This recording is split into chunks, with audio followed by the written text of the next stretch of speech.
Firstly many congratulations to both of you. Thank sir you. आपलं नाव?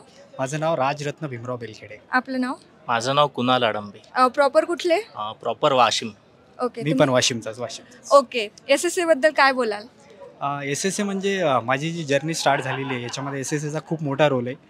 कारण की कॉन्ट असेल, रिझनिंग असेल, इंग्लिश असेल किंवा जी असेल, प्रत्येकाला मला SSCने सपोर्ट केलेलं आहे. ओके. SSCला मी यूट्यूबवरूनच फॉलो केलेलं आहे ॲक्च्युली. सरांचे सेशन झाले, कॉन्टचे झाले किंवा मग इंग्लिशचे झाले, मॅमचे सर्व केले. आणि सगळ्यात जास्त मला फायदा टेलिग्राम सेशनचा झालेला आहे जे ओके. सरांनी घेतलेला आहे. सो त्यांचा खूप मोठा रोल आहे माझ्या सक्सेसमध्ये सध्या. ओके. सर तुम्हाला जर SSCला वन वर्डमध्ये डिस्क्राईब करायचं असेल तर काय? Ma'am amazing. कारण की डेफिनेटली जे मेन्सचं कंटेंट आहे ते सरांचं, शुभम सरचं स्पेशली खूप खास आहे. प्रिलिम्स लेवलवर मोस्ट ऑफ द स्टुडंट करतात, पण मेन्सला माझंही बरेच दिवस माझे मेन्स क्रॅक झाले नाही. तर मेन्सचं जे कंटेंट त्यांचं आहे, स्पेशली DIs आणि कॅसेट वगैरे जे ते घेतात ते खूप चांगलं कंटेंट आणि खूप हेल्प झाली शुभम सरांचीही. ऑनलाईनच आम्ही केलं, सरांना यूट्यूबला फॉलो केलं, पण त्याचा खूप हेल्प झाला. स्पेशली मेन्समध्ये जे क्रिटिकल पार्ट्स होते, जे शेवटचा टप्पा आमचा राहिला होता, त्याच्यामध्ये खूप हेल्प झाली सरांची. ओके. मग सर तुम्ही ग्रुप स्टडी केली की सेल्फ स्टडी केली? नाही, आम्ही युजली सेल्फ स्टडीज केली. ओके. पण आम्ही दोघं रूममेट असल्यामुळे आम्ही डिस्कस करायचो की कोणती टेस्ट द्यायची, कशी द्यायची, मग तुझे अटेम्प्ट कसे झाले, पेपरबद्दल डिस्कस करणं किंवा मग कॉन्ट म्हटलं हा टॉपिक तुला येतो का, मला नाही येत. मग आम्ही किंवा मी असंही ठरवायचो की तूच ही मॉक दे, मी पण हीच मॉक देतो. मग त्याच्या हिशोबाने आमचं कन्व्हर्सेशन व्हायचं.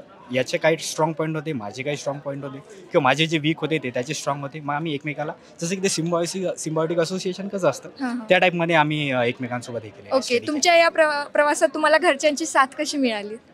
डेफिनेटली मॅम, विदाऊट पॅरेंट्स तर हे नाही होणार आहे. कारण की बरेच दिवस झाले, आता मला 3 वर्ष झाले ग्रॅज्युएट होऊन, आणि पॅरेंट्सनी कधी मला असं क्वेश्चन नाही केला की तुझं सिलेक्शन नाही होत आहे का, काय इकॉनॉमिकली, फायनान्शियली अशा गोष्टी. आणि हे सगळं काही जे आपण करत आहोत डेफिनेटली पॅरेंट्स आधी करत आहोत. आणि आता पॅरेंट्स पण खूप खुश आहेत, स्पेशली माझे वडील खूप खुश आहेत. आणि डेफिनेटली त्यांच्याशिवाय आणि गायडन्समुळे जे सरांचं गायडन्स आहे यांच्याशिवाय हे पॉसिबल नाही. ओके. फ्युचर ॲस्पिरंट्सला तुमच्याकडून काही मेसेज?